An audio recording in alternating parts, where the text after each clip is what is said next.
Hello, everybody, and happy Friday. I hope you guys all had a great week. Hey, got a few items for you this week. Let's talk about some dates real fast. Don't forget, in September, we have Labor Day, and in October, we have Columbus Days. Those are banking holidays, and we can't fund record on those days, and they don't count as compliance days. Learn something this week. Let's say, hypothetically, you had a borrower that had 800 credit scores, and they brain farted and got a 30-day late on their JCPenney card. And it took them all the way from 800 all the way down to 700. And everybody's freaking out.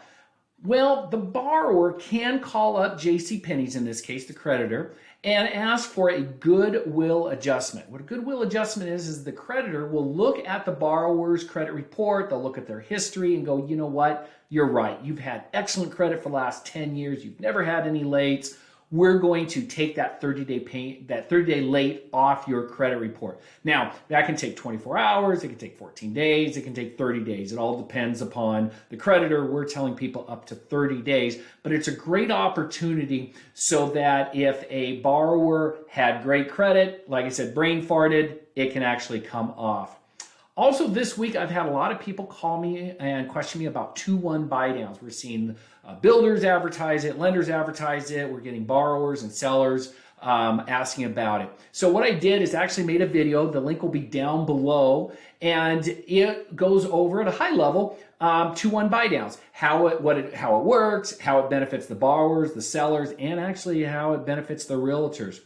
In that presentation, I have an Excel spreadsheet. If you want a copy of that Excel spreadsheet, please email me. I will shoot that out to you. I didn't want to put a link down there because I don't want it out in the wild. It's really not compliant for the public to utilize, but it's definitely compliant for real estate agents to utilize. Great video. Received some more data this week on foreclosures, specifically foreclosures on Ginnie Mae's portfolio. And Ginnie Mae issues bonds for FHA, VA, and USDA loans. So this doesn't include Fannie Mae or Freddie Mac, which is conventional loans. This just includes FHA, VA, and rural development. This is for July 2022, so we see a month over month and then a year over year. And then we see actually total foreclosures. So you can see month over month, 30-day delinquencies are up 47 for the state of Idaho. That's 47 individual loans, down 3 for 60, down 12 for 90. And then over the year, we're up 94 total for the year, down 5, down 254.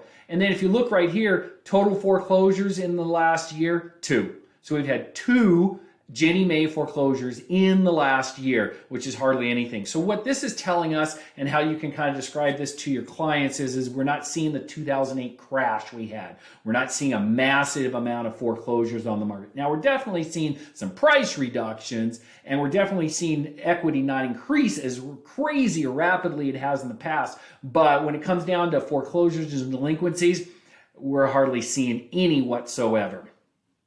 And last today, we're going to talk about rates. I don't try to talk about rates too much. Okay, I do. 2 weeks ago, we saw a pennant formation that we hoped that rates would jump down and we'd see rate improvements. That probably would have happened, but then the federal government came out and says that they're going to forgive $500 billion worth of student loans.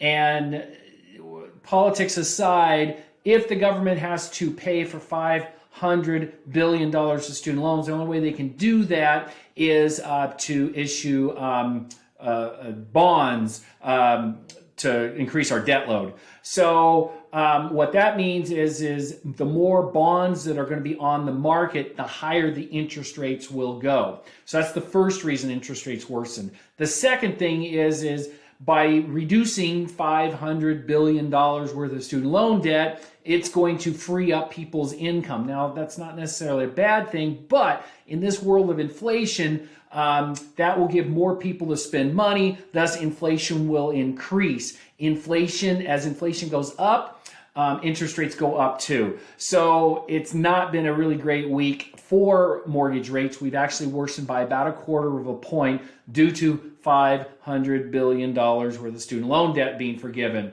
We saw a little bit of improvement yesterday, but that kind of all went away today. Thank you very much. I appreciate it. Make sure you guys have a great weekend and stay cool. It looks like it's going to be under 90s this weekend.